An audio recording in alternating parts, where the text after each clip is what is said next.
Sal Internado, Black Knight Nation, here at Cody Winokur. Cody is a Army defensive lineman who carried out the black flag in Saturday's win over Delaware State. Cody, thanks so much for the time today.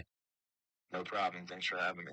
Yeah, I asked Coach Munkin just what it was like to have you back on the back dressed and playing on Saturday, and he told me a little bit about your story on how you were at West Point, went to serve in the Army, and now came back to the team, and I thought that was a pretty unique story. So maybe can you just share first off what Saturday was like for you to carry out the black flag for the team and to get into some action on Saturday?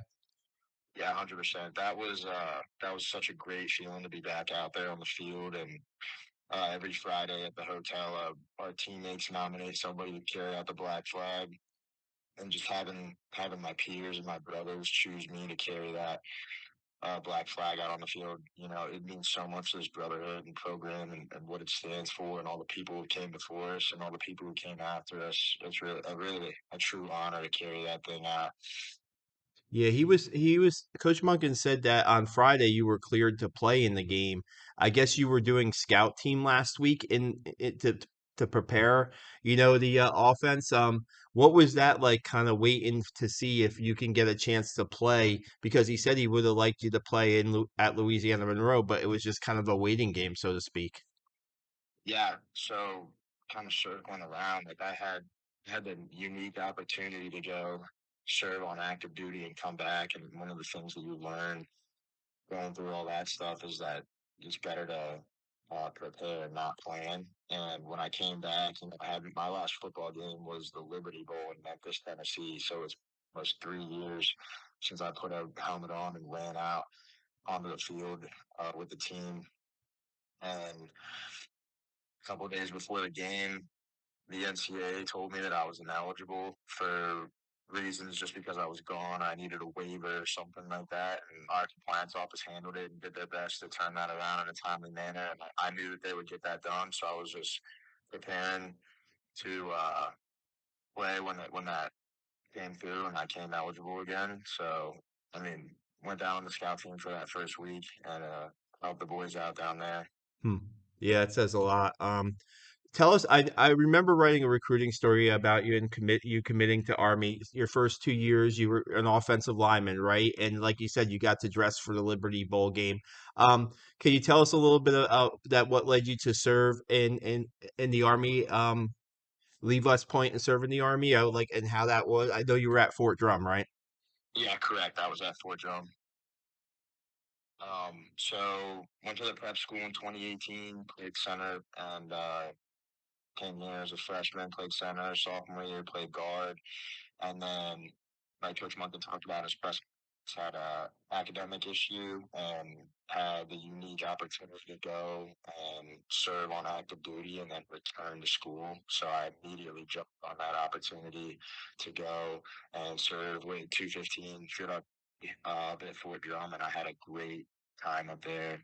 Awesome learning experience. I was an enlisted soldier, so I started out as a private and finished as a sergeant.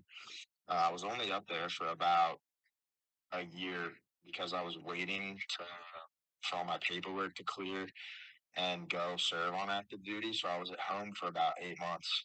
Wow. And when I was home,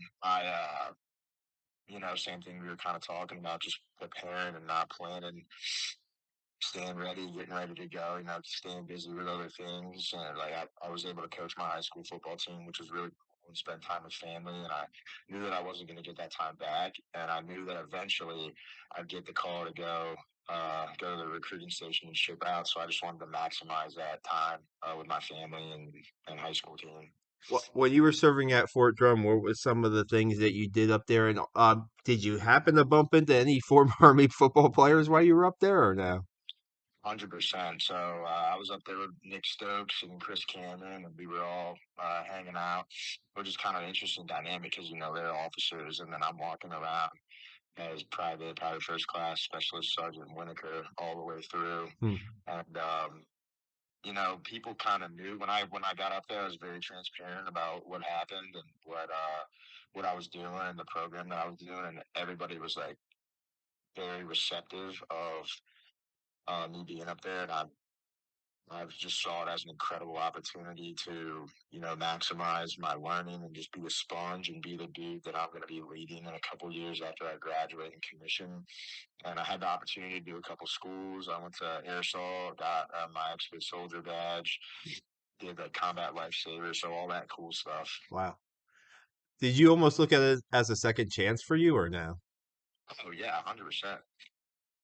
Yeah, going out and then being able to come back to school because I didn't have to come back to school, but I knew that in my heart that I didn't see myself as anything other than a West Point graduate and an Army football player. Hmm.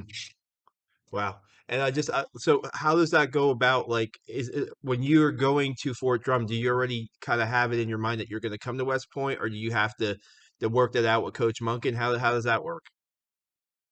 So, are you talking about when I left? If I knew that I was coming back Yeah, yeah, yeah. from a football standpoint, or just from a school standpoint? I guess both, maybe. Sorry. So, yeah, I knew that when they offered me that program and I went to complete it, I knew that it would take. I didn't know how long it was going to take. I kind of had a loose timeline of how everything was going to be, but I knew that eventually I would get through it and make it back. And again, saw it for the opportunity that it was, and just tried to seize every moment. And then from a football standpoint, I was like 280 pounds, and I got down to like 235 at my lowest, just to be in shape for the Army. Yeah. And I didn't know what football was going to look like when I came back, but since I left, I would hit up Coach Hughes, our strength coach, every month or every time the team got a new weightlifting cycle, and he would send me the same card that the whole team was doing, and I would do that. I did that for like 2 years, Wow. and just stayed on track with the team, and stayed working out and doing football workouts because I knew that if I came back and I hadn't done that, I wouldn't be prepared to like get back out on the field and stuff and help contribute. Wow. So you come back, right? And I'm thinking, did you have a spring practice or no?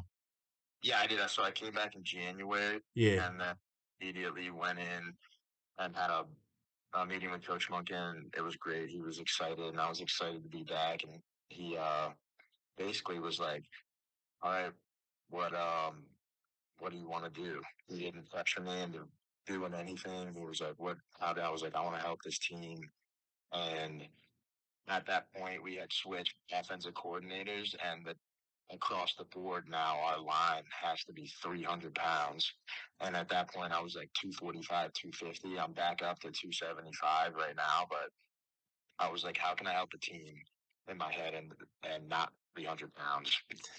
Yeah. So had a little stint with the tight end group for about a week until I had to start running pass routes, and I was like, I need this, and then talked to Coach Woody and switched to D line.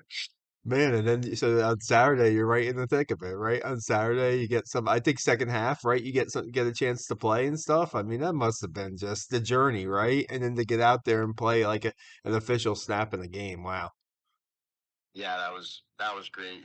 Really, I knew that I would make it back, and I knew that the steps and the process that it would take. And when I went out there, it was pretty surreal, but my mind is like, all right, made it back, did this. I knew I would do it, and I'm kind of on to the next thing. I'm Nice. just really happy for that I was able to have my family was there and able to give them that opportunity to see me play because when I left school, I felt like I kind of robbed them of the opportunity to see their son play college football or like all my friends and family back home. So, it was great to get out there and make them proud. Yeah, and now I guess now you look like you say you're not looking behind, you're looking ahead, and you guys have UTSA coming up, a team that you're pretty familiar with. The team is pretty familiar with, and that's a little bit of a challenge. I'm sure that's you're up for it, right, Cody? That's what it's all about for you, right? So, Right. Yes, sir. hey, I appreciate so much. Thanks so much for taking the time tonight and talking to us about your story, and we really appreciate it. And all the best the rest of the season, Cody. Thanks so much. No problem. Thank you.